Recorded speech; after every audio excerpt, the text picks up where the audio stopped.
A customer comes into what is happening with my hair. A customer comes into a computer parts and services store. The customer is looking for a device to help when repairing an airplane, and it will allow the customer to see and interact with the repair manual at the same time. What device should the store owner recommend to accomplish such a task? Well, let's see. Rule out some of the things. A keyboard takes input, right? We don't want that. That's done. That's out of here.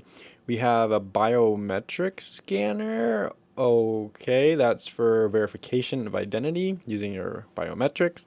That's out of there. NFC device is something for like phone, tap to pay. That's not going to be accomplishing any task. It's going to be an AR headset or an augmented reality headset.